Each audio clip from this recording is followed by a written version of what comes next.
Our origins are in turning kids' artwork to life as real stuffed animals.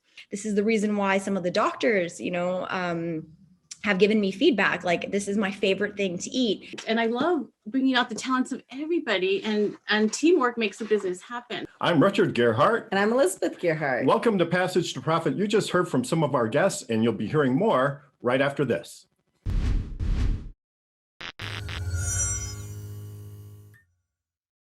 I'm Richard Gerhardt. And I'm Elizabeth Gerhardt. Welcome to Passage to Profit, the show about entrepreneurism, small businesses, and the intellectual property that helps them flourish. Tonight on our show, we have Alex Furmansky, who is a former investment banker and startup founder and was featured on Shark Tank. And after Alex, we have two great companies presenting. I love both of these. So one is called Vitable with Sarah Brandow. And I guess the question I have to ask you about this is, how do you stay healthy during the pandemic and you don't want to go to the grocery store and you don't want to put together meals and you don't want to cook because you're just in the blahs? Well, she's got the answer for you. Rather than die of starvation. Yeah, well, that didn't happen to anybody. Yeah. I think it went the other way.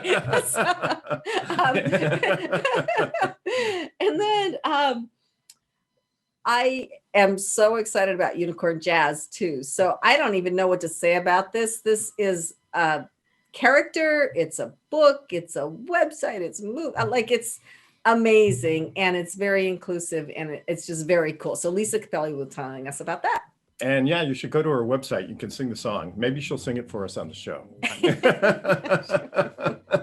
Anyway, it's on to IP in the news. And I guess I get to start this week with our Wacky Patents. So I know that you all know Samsung. They're a Korean company. And I think when I think of Samsung, I think of engineers and very professional, but also a little on the staid side. Well, we found a patent that was actually issued to Samsung. And I'm frankly shocked that the management would have allowed this patent to go through the patent system.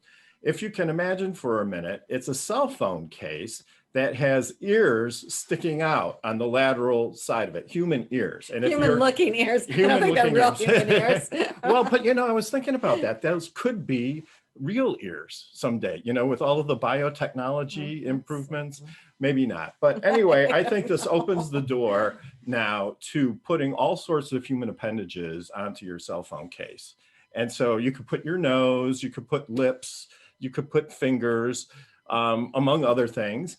And I guess that's just going to be the new thing. So yeah, and it was a design patent. So for those of us in the patent world, a design patent just has like a one-sentence description. That's it. So nobody really knows what this is going to be. Nobody knows what they're up to. And maybe what they're trying to do is send a signal that they're listening to us, right? So, it's cell phone with ears, we're listening to you. It's a cell phone case. It's the case. So well, yeah, but you put a cell phone in it. Right. So one thing they thought was maybe it distributes the sound better from the speaker. I don't know. Yeah, it's probably some technical thing like that. Anyway, if you start seeing ears on cell phone cases, you can credit Samsung for that idea. So what's up next? So Alex can identify with this, having worked in the financial industry. So there's a whole realm of patents that are fintech, financial technology patents. And you're kind of like, why would the financial industry need patents? Well, they do, and they file them and they get them. So businessinsider.com had an article by Matt Gaughan, Gaughan, about Bank of America. So they were awarded the most patents in 2020 that they've ever been, 444 patents. And they're very focused on AI. So what is AI? Oh, I'm sorry. Yeah, I always do that. AI is artificial intelligence. So it's a new way for computers to pretend like there are brains. So basically, so we're going to have Bank of America in our brain? Don't you already? Yeah, I pretty much do, I guess. So what's interesting about this is that they're using artificial intelligence and machine learning for a lot of things. So I looked up a couple of the patents. It's like, what kind of things do they do? And it's like how to charge your credit card without your knowledge. No.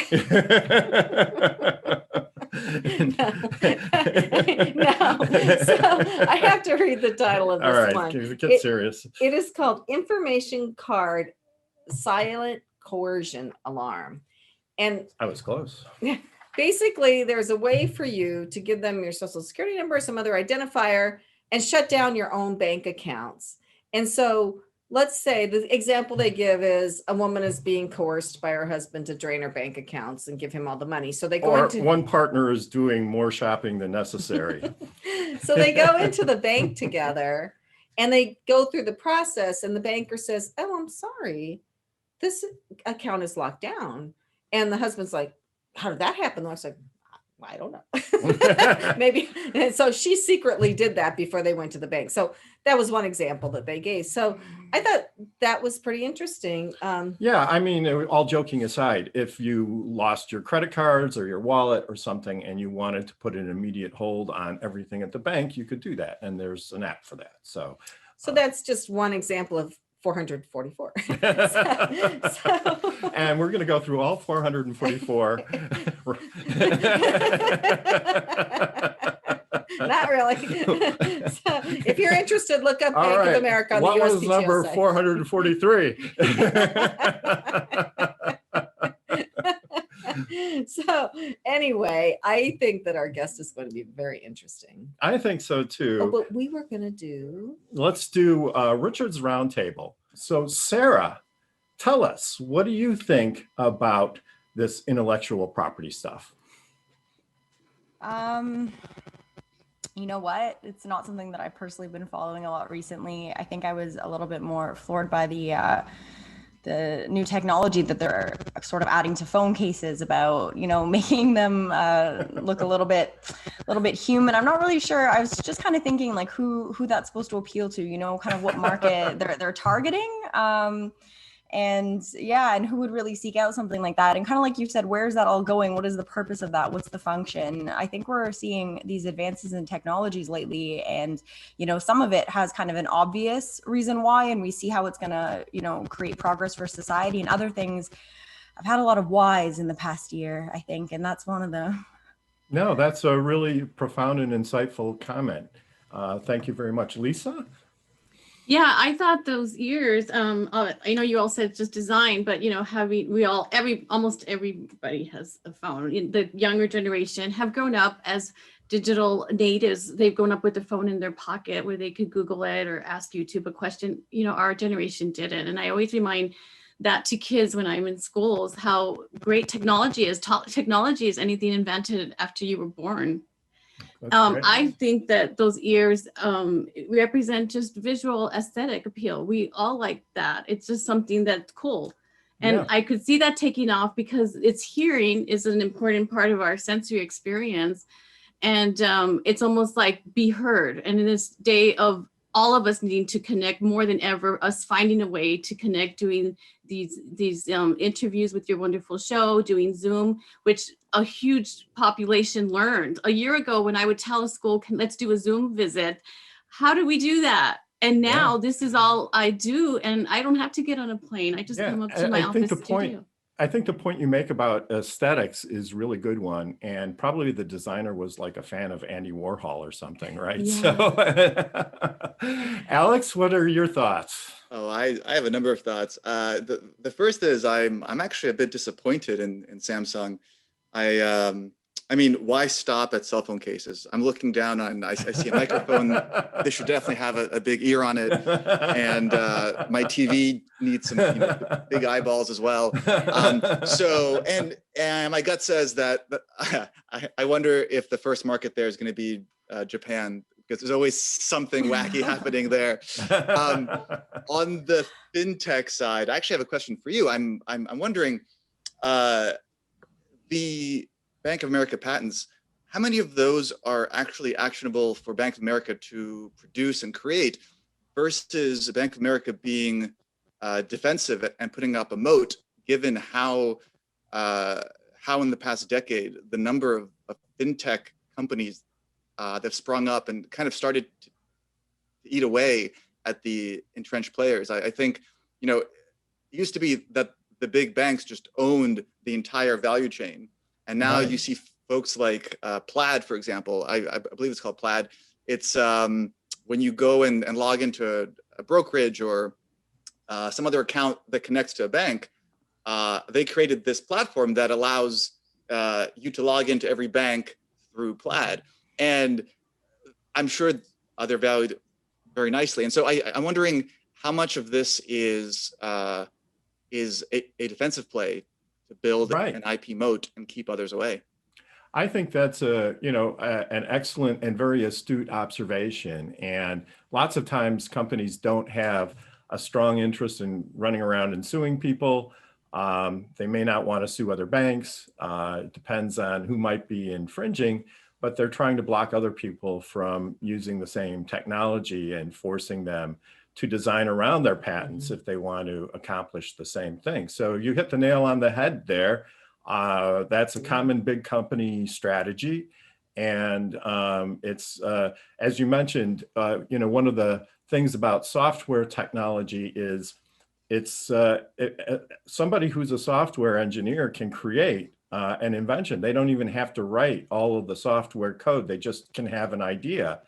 And if you're a big player and all of a sudden you stumble across the idea and want to use it, then that's a hurdle that you have to overcome. And so by being preemptive, I think they maybe are trying to protect themselves. So I think that's an excellent point.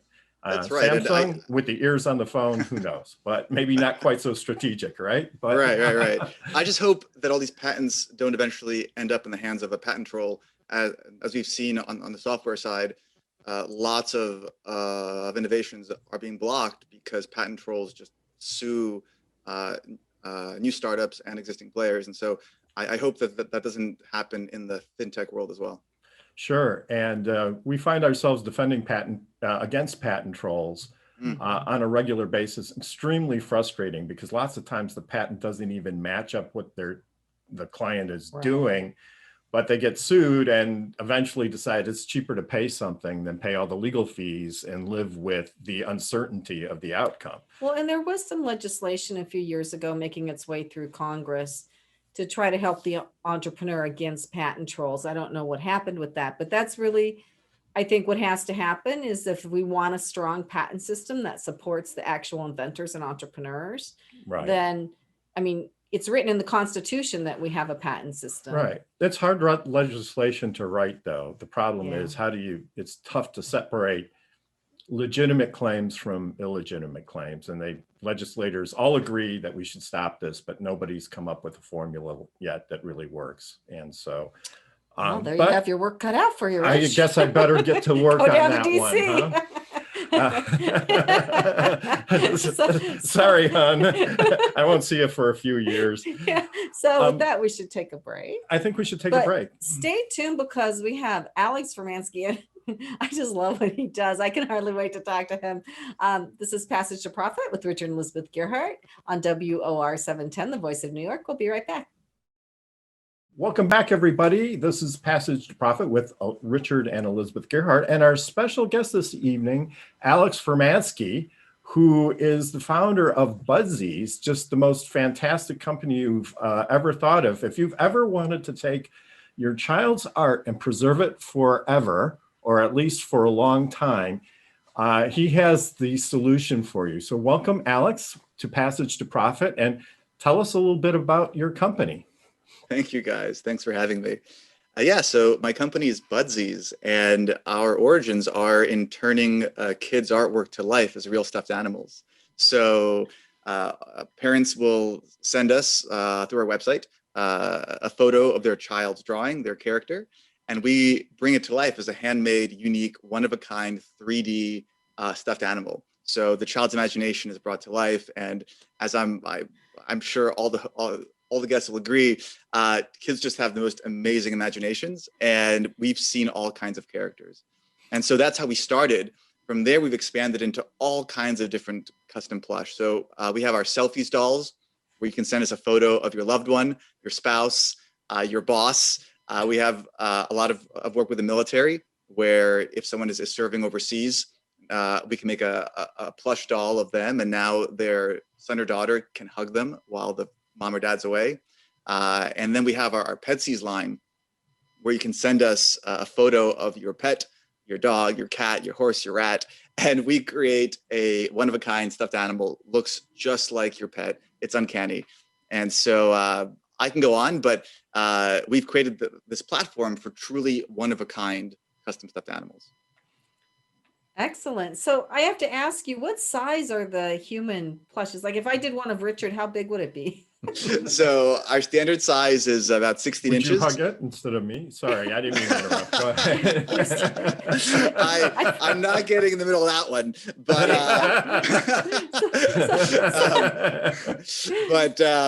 and we're not going to send any like voodoo needles either. That's on you guys to So what to figure size out. is it? I didn't catch So this. the standard size is 16 inches, and we also offer a super size, which is about 30 inches. And we're in the works to make more even life-size ones. So stay tuned for that. That'll be happening later this year. So if you truly want a Richard replacement, but I should offer that we offer a voice box. So if you want the best of Richard, you can record his favorite sayings, and that way he's with you every time you hug him. Well, if they're only 16 or 30 inches, it would be a mini Richard, right? It would be a mini Richard. I mean, how right? much Richard do you Little really want in Richie. your life? Again, that's on you. Big Richard, little Rich. Make sure I'm holding a cell phone with ears, okay? You know. We can totally do that. We can totally do that.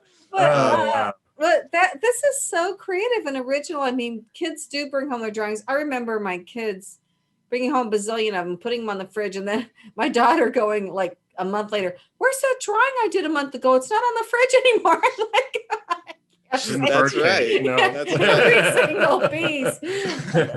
That's right. But, Every artwork goes in the fridge, and then inevitably it kind of goes away, and it's kind of sad because those kids' creativity, like their imagination, just kind of dies away and is gone. And I think it's very important to preserve that. I will say though that our business has kind of transformed a bit over time. As I said, we started off with mostly kids, but now we're seeing more and more older adults and their drawings and their illustrations. Wow. Now we're seeing folks who are teenagers or adults, illustrators, designers, anime, manga, all sorts of like really intricate characters.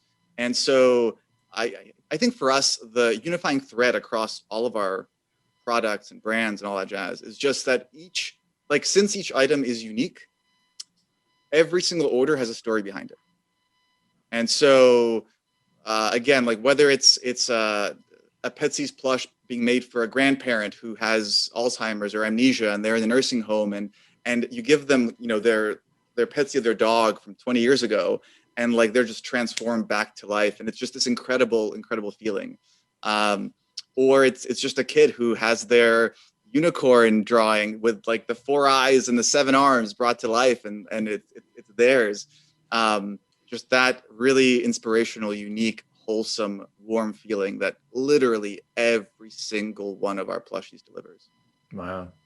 That's so wonderful. And I enjoy looking at kids' drawings too, just because they're so out of the box. I used to like looking at my kids' drawings, and even just going to your website, I saw some really creative, plush toys and very creative kids' drawings, which kind of like, they're almost like abstract art. They're like Miro or something like that, and they're very they're very interesting to look at. But how are you making these? Because I mean, you do have a big company, right? Yeah. I mean, you have a lot of sales and you have a lot of customers, but if each one has to be individually made, how is that accomplished in a cost-effective manner? So it's costing $100 instead of $1,000, right? How do you make that magic? Exactly. Right. Our Budsies are priced at $129, and for a truly unique work of art, I think that's incredibly attainable price point. So what most people don't know about our company, because most people see the brands, right? The Budsies brand, the Petsy'S brand. What they don't see is our behind the scenes software. So we have a fully custom built software called Makerware. And that's really my pride and joy is having created this. And it is a truly end-to-end piece of software that allows all of our workshops, all of our designers, all of our quality inspection folks, all of our fulfillment folks to build effectively, like create one-off at scale. And so everyone uses the software. A lot of our items have QR codes. We have our own proprietary like Android and iOS apps in the background behind the scenes. There's a lot of software that's happening that the customer doesn't actually kind of see, but they get to experience the benefit of it, which is, as an example, each plushie that's made, there's at least 5 customer touch points throughout that process. In fact, a customer can opt into a sneak peek where we actually involve them in the design process and they see the plush as it's being made, and they can give their feedback and make sure that the plush is exactly as they envisioned it. So, and that's all powered by this incredible software package behind the scenes. Wow, that's really great. So it's not just the end product, they're part of the journey too. I think that's especially engaging. So that's exactly right. Were you serious when you said you're going to put a voice box in some of these? Yes, Yeah? I'm more than serious. So we have the voice box option for our selfies, which is our selfie dolls, and also for our Petsy'S, because we found that sometimes people want to kind of save their, I guess, dog's bark and emulate it through their Petsy'S plush. But for selfies, I think it's, again, like one of my favorite use cases for our selfies product is where the mom or dad is far away from the child, whether they travel a lot for business, or actually during COVID, we had a number of folks whose like the parent was involved in healthcare and they couldn't come home. And so the child has a selfie doll of their parent that looks like the parent and also sounds like the parent. And it's just a very special bond and just a magical experience. wow. So Alex, don't take this the wrong way, but you don't seem like the investment banker type to me. Maybe I'm a little bit. How did you go from being an investment banker who is, you know, super numbers and straight laced and, you know, by the book, and get into this whole plush toy creative thing? I mean, how did you do that? You mean all these like guitars and saxophones and like giant wall art behind me don't scream investment banker on Wall Street? Yeah. So look, I think I'm the quintessential immigrant story. Actually, I was born in Ukraine and my family came here as refugees, and my parents, to be honest, just sacrificed a ton when I was young to give me a better life here, and put me through school. And so the investment banking journey, a part of that was just to check the box on a career that they would approve, or a career that would make them proud, and a career that allowed me to pay off my student debt. And it's funny, you know, I was doing banking, but even while investment banking, I was coding up all sorts of macros for Excel and like VBA and all that jazz. So yes, it was banking, but I used every opportunity I could to like design stuff and build stuff and create custom code. So I think I was the accidental banker, not necessarily, you know, the banker for life. So what gave you this idea then? Yeah, good question. So I have a little sister who just turned 20 actually, so she's not so little anymore, but she's Michelle. She's amazing. I'm just like the proudest older brother. And when she was younger, I want to say around 9 or 10 or so, she drew this character named Dongler. And Dongler is this like red pig with a big old snout and an antenna on his head, just this like weird, cool looking character. And she loved like playing make-believe with her dolls, but her dolls were all just like the main street Disney whatever dolls, which are great. But I wondered, like, why can't she play with her own creations? She's so creative, she's so imaginative, she's just much more artistic than I'll ever be. And so that's what spurred the idea, is how can I bring her creations to life? And so Dongler was the first one I made, and Dongler is now our mascot. So he's all over the website. He's all over all of our products. We created a book about Dongler's journey through the chocolate Chowmungle factory. Michelle's legacy has lived on throughout this whole brand, which I'm very proud that she's kind of still involved in all this stuff. I was just wondering, so I recently got a new cat. I have to bring the cat in, and she's the strangest color. And I looked it up, and she's a cream colored cat, which is a dilution of an orange cat. And they're rare, but of course she was a stray in Georgia, so it's not that rare apparently. But can you match any color? Yeah. So for our Petsy'S, not only do we have a full line of the furs, but we actually airbrush every Petsy. So if you think about the kind of the high end LA Hollywood kind of star makeover, where the makeup artist grabs an airbrush and kind of does every detail of a person's face, we do the same thing on our Petsy'S.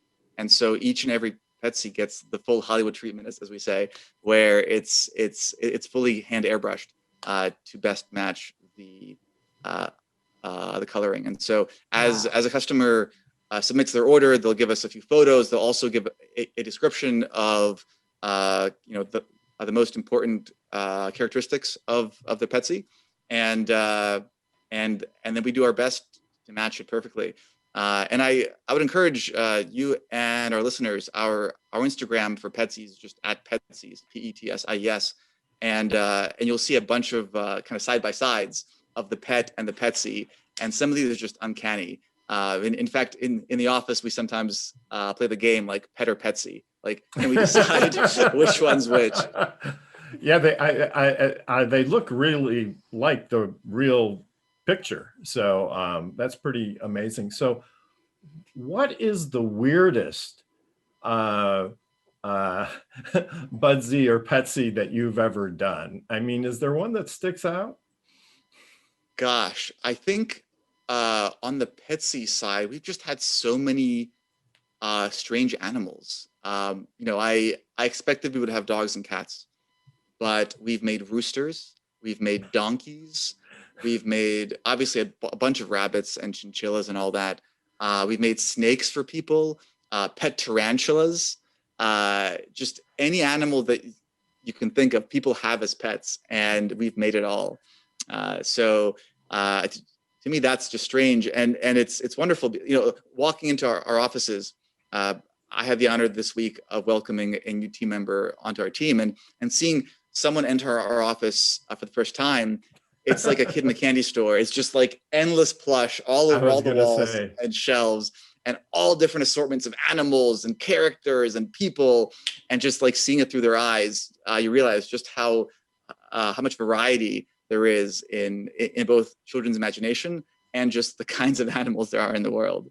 It sounds like one of the funnest jobs in the whole world to be making these things, right? And it is super cool. Every once in a while I go through in our warehouse and help the packing team out. And it's just like the droves of colorful creations everywhere. Like you said, there's nothing like a child's imagination. Like, there's things that you and I could never dream up. Like, why would you have a purple cow? I don't know, but the kid loves purple cows. And so now we have a purple cow. Well, we have a neighbor who across the street who we don't get along with too well.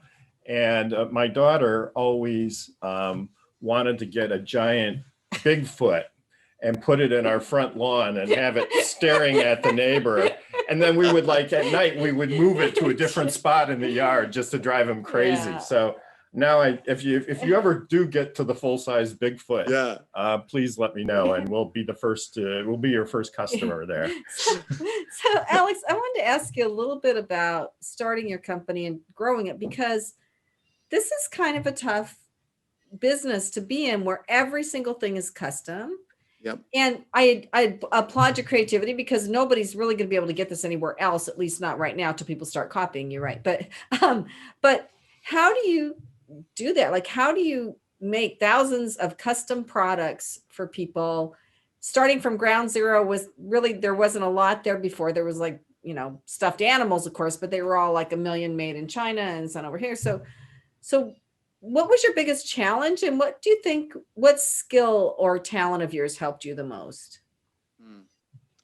First of all, you're absolutely right. We are trailblazing this in that when I was starting this, every advisor told me that there's no way you can make custom plush at scale. And hearing no for weeks on end just made me want to prove everyone wrong. And so I'd say what helped was from the very beginning, I saw this as a platform. I saw this as like, I knew if we took the traditional approach, it would never scale. And so I focused on the software piece from day one. So we built the platform very much kind of in tandem as the company grew. And so many of the efficiencies that we benefit from are from the fact that we've been doing this for 8 years now and have built in all these various efficiencies through every step of the process, which I think does create a fairly substantial moat around our company. I think, you know, challenges wise, the scalability is definitely the biggest challenge, but just as a founder, looking back at sleepless nights and whatnot, I think some of the hardest moments, the hardest days are when, for whatever reason, you have to let a team member go, and you never want to do that. And it's excruciating. Sometimes you just have to go separate ways. And what I will say though is we've been at this for 8 years.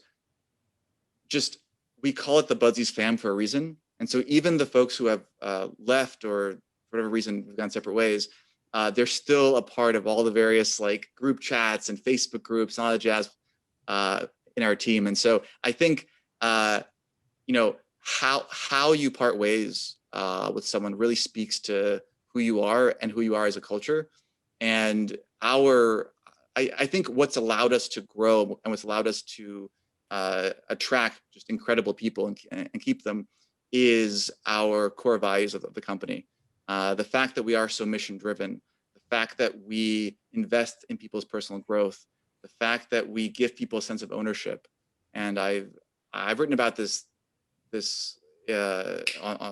online before, but I think there's just like, there's a responsibility that as a CEO, as a founder, you have to your people. And you have to give them this sense of ownership. You have to give them a sense of pride and mission. You have to give them a sense of growth, and you have to give them a sense of clan, of being a part of a crew. And so I think that's what's allowed us to scale. Like the software is great, but you really need the people, right? And so I think in the early days of a company, the product is the focus of everything. And as it scales, the people should be your focus as a founder, as a CEO, because you're not the one doing everything anymore. You're relying on others to do it. And you want them to be really impassioned and really excited. And so giving them those 4 things becomes the main focus of your day-to-day. I really see how you could bring that out in people, though. I think you have that sort of empathetic side, and just the way you express yourself about the company and your team. I think a lot of people would want to support you on your journey. So thank you. Yeah, it has been very cool. A learning process, though. One of the benefits that I've had is that for one reason or another, the majority of our team members somehow happen to all be psychology majors. And I saw that on your website. Yeah. Of course, you're being analyzed and reformed by your team. Exactly. And so, as much as I feel it's my duty to empower the team, I know that definitely over the past 5 years, the folks on my team have done a great job of shaping me to become better at empowering people. We have actually every quarter we have 360 reviews, which I think a lot of companies have them by name, but for most companies, it's really just the boss telling the employee like what they should do better. Here, we really embrace the two-sided nature of it. and Right. and a part of our culture is to, as the manager, to really push and say, no, I actually want you to tell me what can I do better to be a better boss. Right. No, that's great, and it's challenging to be open to that level of feedback, for sure. Gerhardt Law has been started 15 years ago, and we're a smaller firm, but we're growing. We've been on the Inc. 5000 a couple of times, and it's taken me 15 years to learn how to be a CEO, and I still have a lot to learn. And the bigger the organization gets, the more complex it gets, and the more you have to just delegate and pray, so. And listen, I mean, like you said, one of your best skills is listening and really hearing, not just listening, but hearing what people are saying to you. Right. Well, and a part of the delegation, though, and hopefully this helps some of your listeners. I think so. Two things. One, when you're hiring people, or I should say, when I'm hiring people, I try to hire people that have a reason-based view on the world. So when they arrive at their conclusions, it's not based on a belief, just saying, hey, I think we should do it this way. It's based on a logical reasoning of, well, I saw this because of that, because of A, we have B, because of B, we have C, and because of C, we should take this action. And that's how our interviews are structured, is to figure out, can this candidate have that kind of train of logical reasoning? Yeah. And the reason that's important is then when you debate and argue about what to do and how to do it, you're not arguing over the conclusion, you're arguing over the assumptions and the logical path. And Right. to bring this all home, I've definitely had instances where I've seen my employees take actions or make decisions that I disagree with, and that I knew, heart of hearts, I knew that they would fail. I knew that we'd lose thousands of dollars. I just knew it. But they had a logical reason for it. And because I couldn't, pierce the logic train, I had to let them do it. And it's great, right? And so if they fail, okay, well then we've learned something, that's fine. And if they succeed, great, prove me wrong, right? I love that. Love that. So giving people that autonomy and being okay with them failing and going off on their own, like that's a part of this ownership virtue and value. And it's really hard to let go and let someone else take that lead. Wow. Yeah. You know what? I could talk to you for hours. We could, but unfortunately, we're coming to the end of the time for this segment, but you'll have more time to share your wisdom as we talk to our presenters.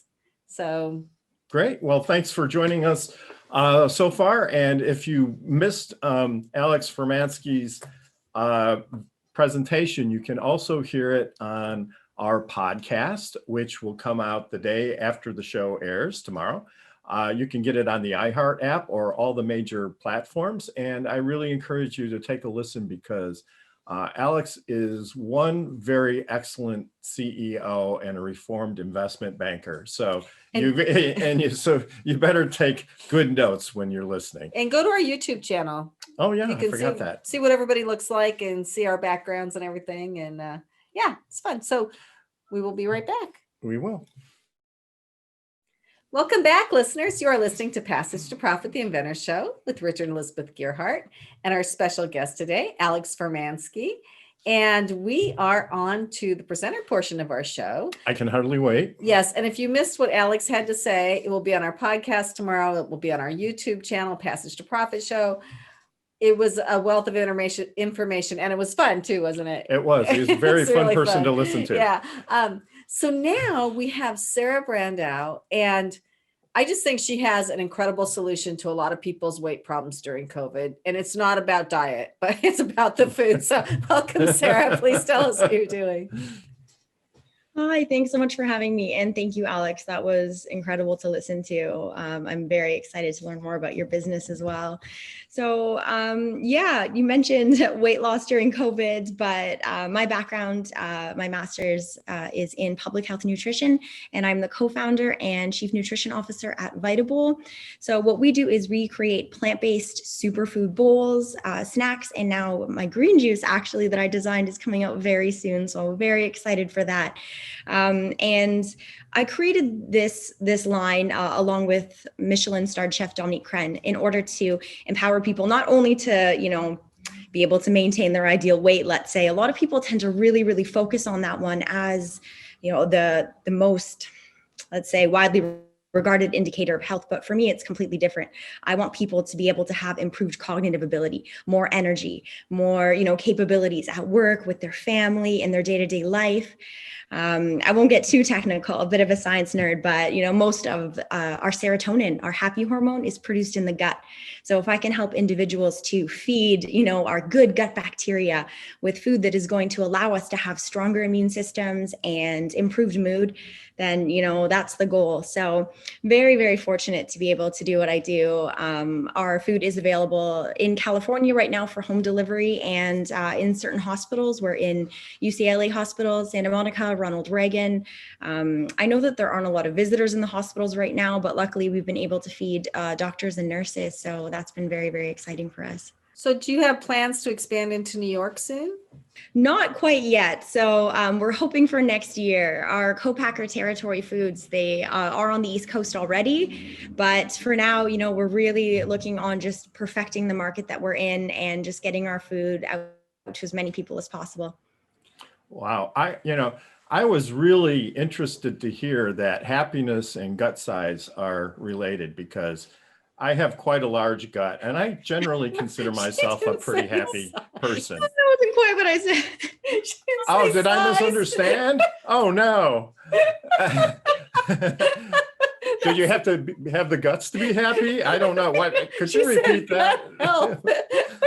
Well, I've got a healthy gut. Yep. Sorry. Yeah. Our serotonin and also the cells that comprise our immune system are found in the gut. So that saying, "You are what you eat." I think that's the true meaning of it. You are what your gut bacteria eats, and we have trillions and trillions of gut bacteria within us, and we kind of choose which ones we feed. Are we feeding those good bacteria, or are we feeding the more pathogenic bacteria with processed foods, fried foods, high amounts of sugar, things like that? And well, there's no perfect diet, there's no perfect way to eat, but generally speaking, we've got a pretty good idea about how individuals should be eating, and that is, mostly plants and unprocessed foods in their whole natural state, and that's what we're providing to people. So, Alex, you look like you're just waiting to jump in here. I have 1,000 questions. This is so much fun. Oh. So it's fantastic. Love the plant-based food movement. Also, I've been reading and listening to a ton about how food and sleep affects your psychology. So totally on board with that. How do you guys iterate, I guess, the design of your bowls? How do you choose kind of which bowls to make, what they taste like, what the ingredients are? How does that whole process work for you guys?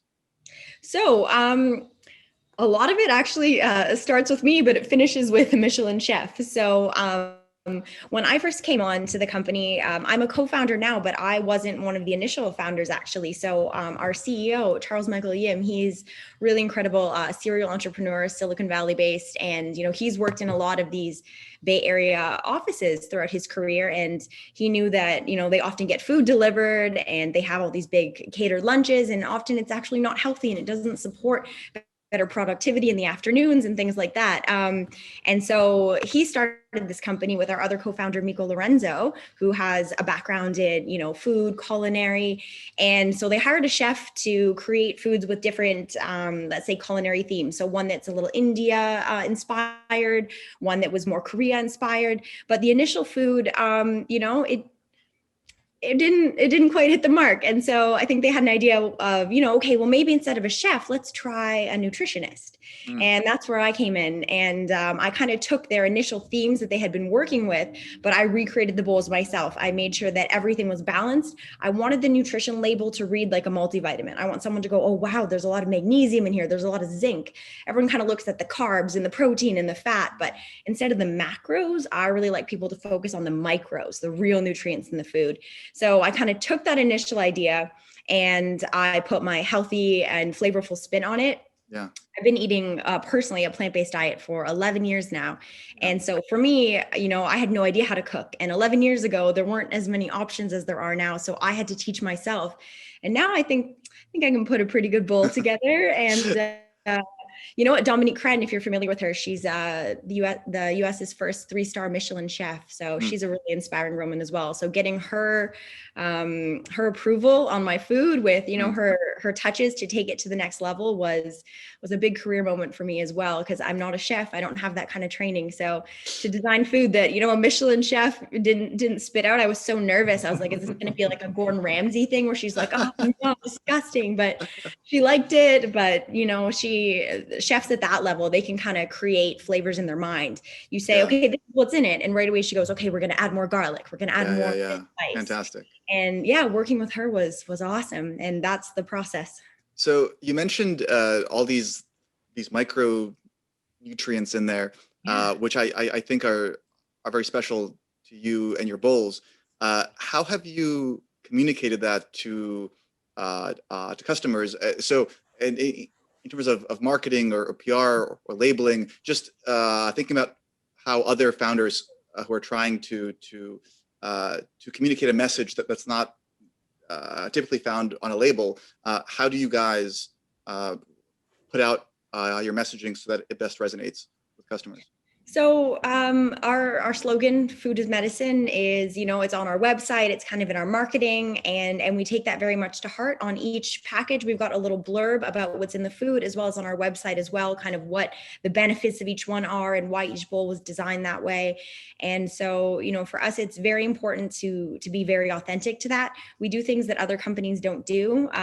Soaking and sprouting, if you're not familiar. So things like grains and legumes, lentils, chickpeas, they actually have a coating on the outside. It's called phytic acid. And this is an anti-nutrient coating, which actually protects them when in their dry, dehydrated state. When you buy dried chickpeas, dried beans, things like that. But what that means for us in our digestion is that, they're still kind of sealed in there. They haven't been allowed to flourish and grow. In nature, if you took that little chickpea and you put it in the soil and you watered it, it would open up, the phytic acid coating would come off, and it would grow into a plant. So what we do in order to make it optimized for digestion, for absorbing these things, is we sprout them. We have them soaked overnight, and we had to get, our co-packer to do all of this. And I think they thought we were crazy, but for me, it was so important. And this gets rid of, some of the bloating associated with eating high amounts of chickpeas and lentils, and helps people feel really good and energized after they eat. So that's something that we like to talk to people about as well, especially when we're seeking corporate contracts and things like that. This is the reason why some of the doctors, have given me feedback. Like, this is my favorite thing to eat for my break, because I know that I have energy to power me through the day. And also I don't feel sluggish the next day. And it's because of those extra steps that we take. So Sarah, how long have you been in business?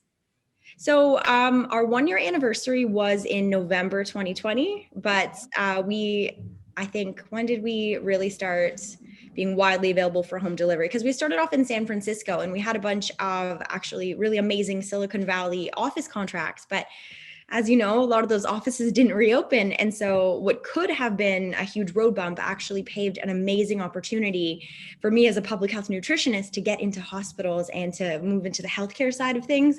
So it worked out. But yeah, it was, it's kind of been smooth sailing, let's say, since the fall. So that's great. Are you focused more on B2C or B2B, or is it kind of that the B2B gets you the big contracts and that kind of exposes you to the consumers as well? And what's your focus in your mix? So right now it's a little bit of both. B2B, these hospital contracts, and we're in some markets in Los Angeles. They're very, very exciting. But sometimes these contracts can take months and months and months to go through. There's a lot of paperwork, a lot of approvals. And so the B2C has really helped us to sort of maintain consistent revenue in the meantime. And also for individuals who want to order, one of each bowl, have their lunches for the week kind of set up. I couldn't really say which one we like better. I think they both serve a very important role. But even our B2C is through our co-packer Territory Foods. So they fulfill all the orders and everything for us. So it's still kind of a B2B contract.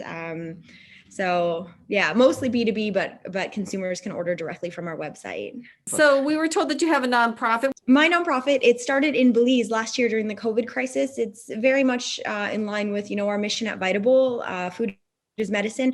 So during the COVID crisis, myself and my amazing community at Serenity Retreats, we actually fundraised almost $17,000, and we're able to feed 1,600 families with huge bundles of food, rice, beans, things like that, plant-based foods. And with that came the opportunity to educate about how you don't need to have meat at every meal.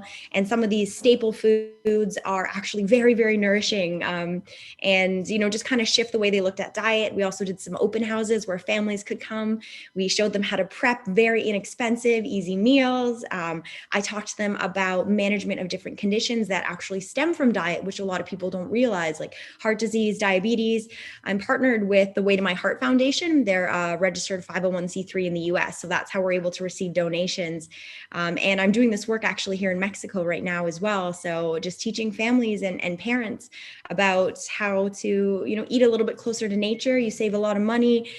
And maybe heart disease and diabetes do run in your family, but that doesn't necessarily mean you're going to get them if you understand the connection with your lifestyle. And so part of my mission, in the US and here in this part of the world as well, I'm in Mexico right now, is to empower people to make the best choices possible and to heal themselves. Food is medicine. Wonderful. Thank That sounds you. great. So thank you very much, Sarah. It was great and very educational and informative. And I've been trying to change my diet. My trainer keeps telling me to eat more meat, more protein. But after hearing what you have to say about gut happiness, I think I'm going to give a plant-based diet a pretty good look. I've been a meat eater for so long. I don't know if I can make the transition, but I'm willing to give it some consideration. Well, and look at how healthy and gorgeous she looks. So absolutely, she's a living model for her product. She's a walking example of a plant-based diet for sure. So fine, thank you. You don't have to jump all the way in. Start with meatless Mondays, just dabble that way. But the literature really supports moving your diet at least more in that direction. So if you need any support, reach out, Sarah@vitable.com.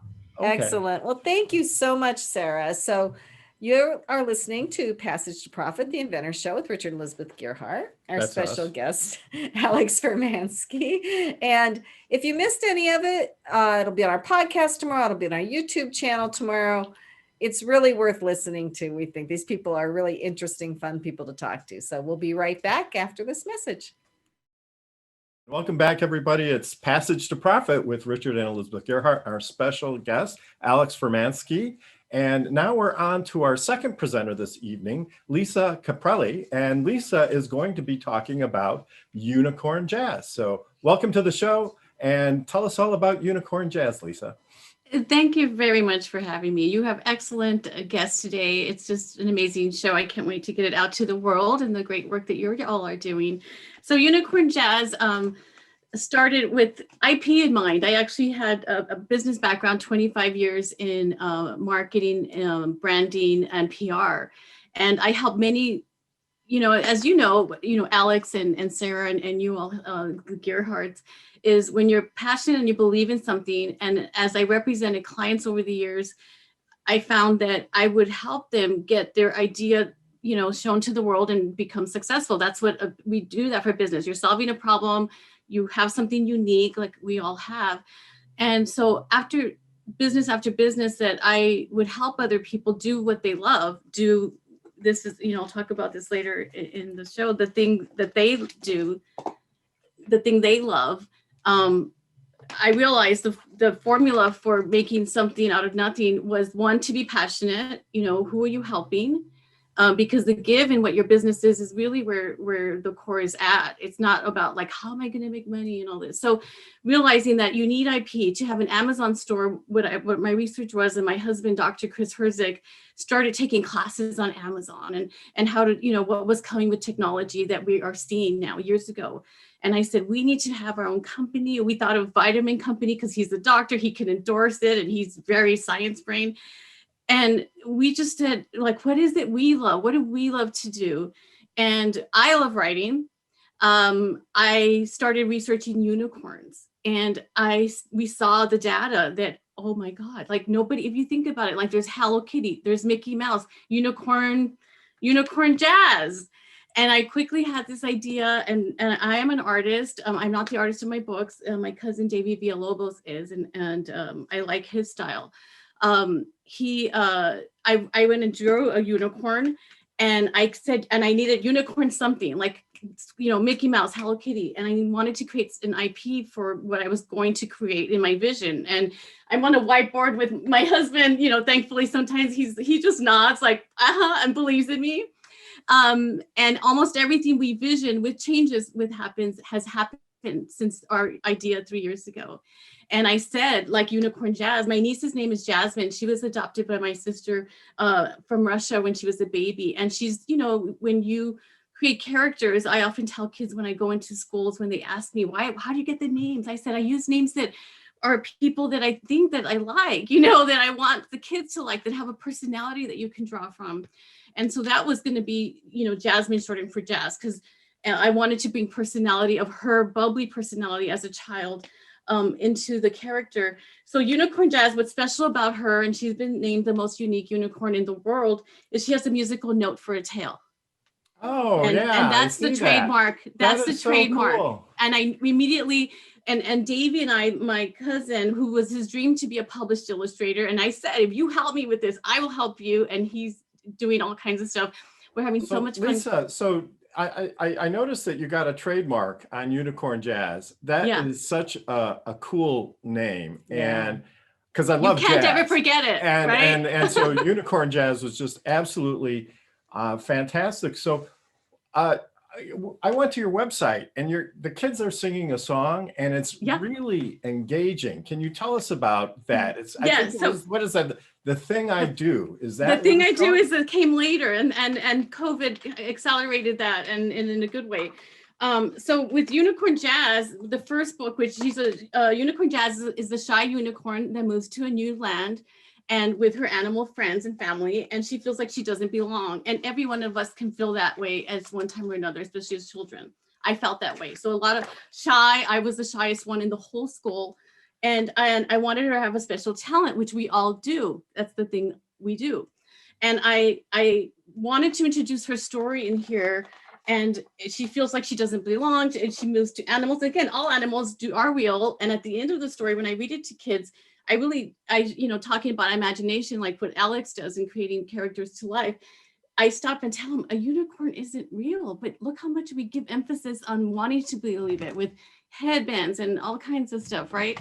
So I said, what would a book be without a song? Because being a mom myself, I always sang to my kids. I'm not a good singer like her character friend who believes in her with the crow, but I still sing anyway.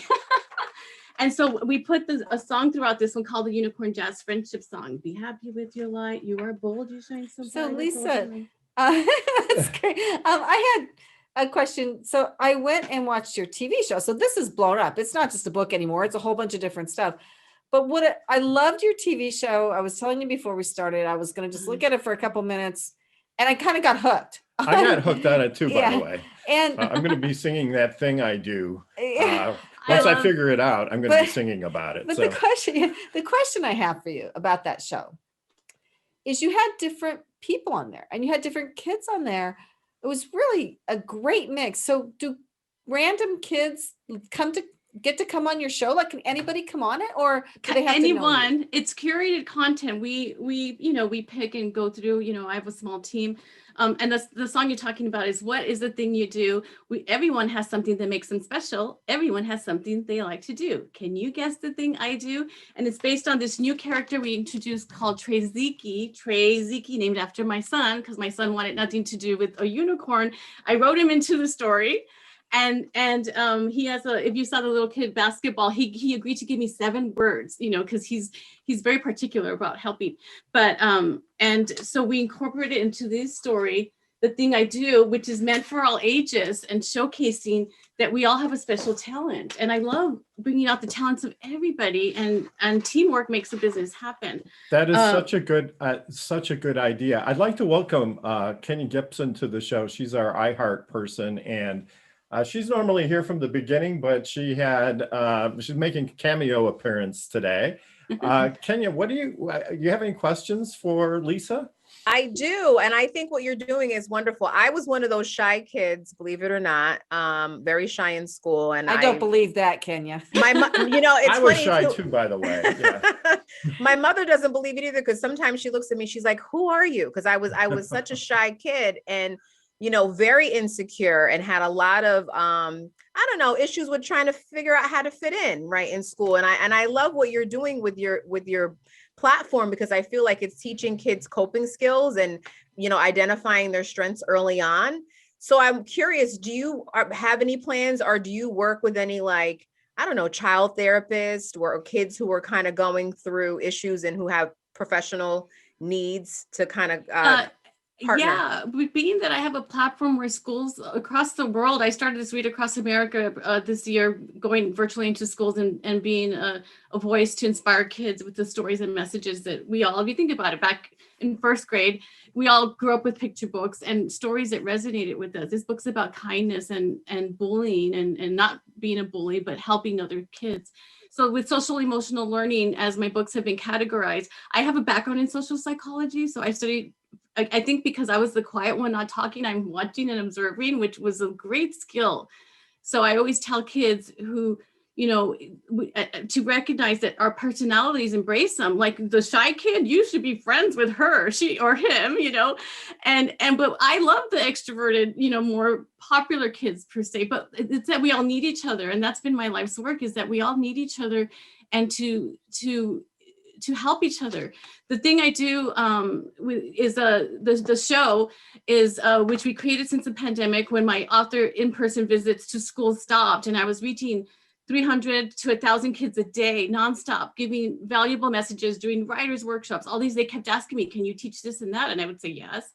And the social emotional aspect that you talked about, like working with therapists, I would love to work with more, because I do need a growing team. So the thing I do since the pandemic, and the show is a modern day Sesame Street meets Mickey Mouse Club kids, which we have come in. Kids have reached out to us through Instagram, and said, how can we support your show? And that's how it has developed. Great. Alex, do you have any thoughts? Yeah, so I'm really impressed that you took an icon, this unicorn, and you built a full brand around it, right? It's not just the storybook. It's the plush, it's the show, it's everything. And so I wanted to ask, you have all these various touch points with your consumers, your customers. Which do you find resonates the most with consumers? With children, who's my target audience of all ages, teenagers, even now babies. We're making a baby board plush book, it's children, and I've been able to get into my 7-year-old self, which we all can do. So even when I work with adults and they produce content for the show with the video, like I could get each of yours, the thing I do, and that goes into the show or our social platforms. And I work with people and say, okay, imagine that you're 7. What is the message you can teach a 7-year-old? That's what Sesame Street is, by the way. And that's why, and incorporate it in song. And so behind the scenes, I have a team that I direct for incorporating all these messages that are repurposeful. If you think about it, the Sesame Street songs, I still remember them. They are song, you combine music with story, you have something that's memorable. And I think every human being loves music, you know, and that's Today, the show is brought to you by the letter U for unicorn. Yes. So I've had songwriters now coming to me. I'm not a nonprofit, and I am still in what I would say the startup phase, even though our brand looks bigger than it is. And that's because of my incredible background and the team of people I helped along the way that come to me. They say, I see what you're doing. You're reaching kids. You're making a difference. And in a time like now, we more than ever, leaders can rise and help each other. So I'm really kind of taking everyone's best talents, and they're helping because they all believe in the mission and purpose of the thing I do. We're on Amazon TV now as a single episode. We're doing a season, which will hopefully be live by May. So I'm looking for people to, like PBS had funding like this, you know, Sesame Street was brought to you by, and we have all the platform, we have the screenwriting, we have so much content right now that we're just putting it together for the season. So it sounds like a really, it sounds like you've made a lot of progress, and there's a lot of interest, and I can understand why.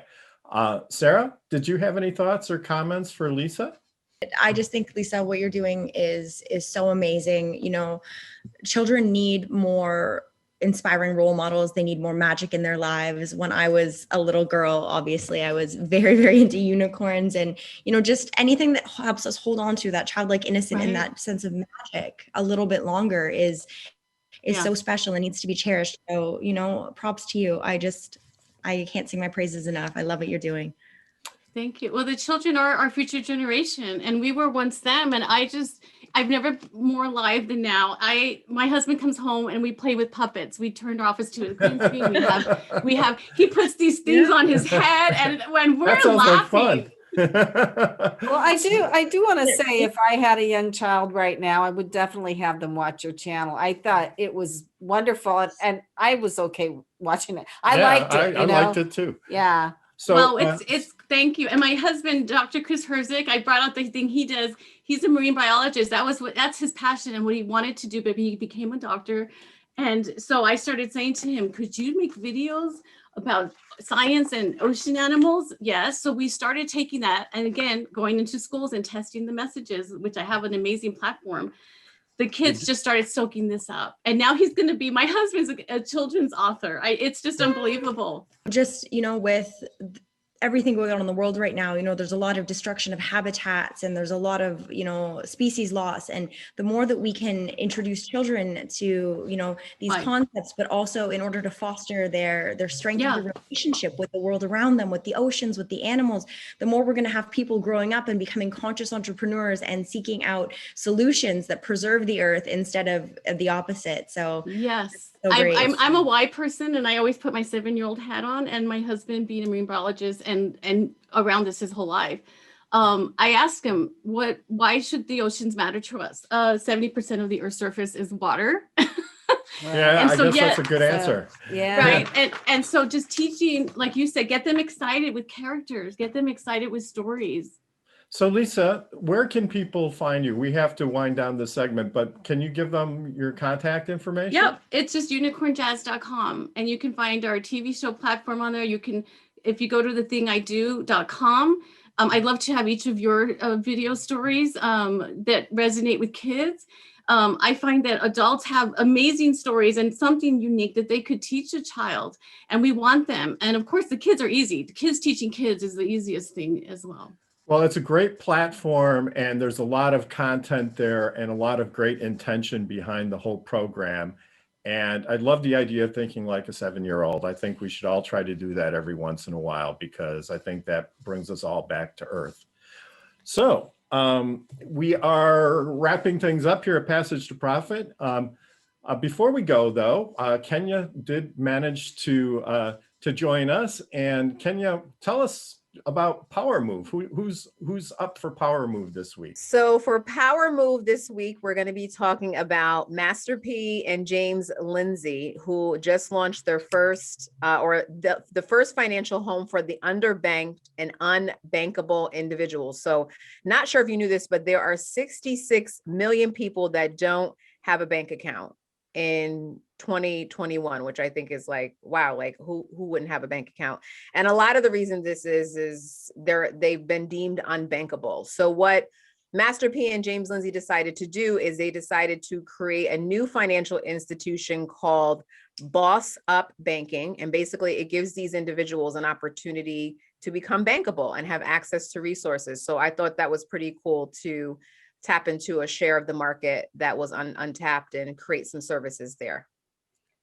Yeah. Wow, that's awesome. It's really hard to buy a house or do a lot of transactions if you don't have a bank account. Get a credit card even, right? Yeah. You can't do So, anything. You can't do anything. It's almost virtually impossible. So and it's fundamental things like that that we need to engage with to make progress on so many issues in our world today. So to move people out of poverty. And yeah, it's, that's truly a power you know. move. Absolutely.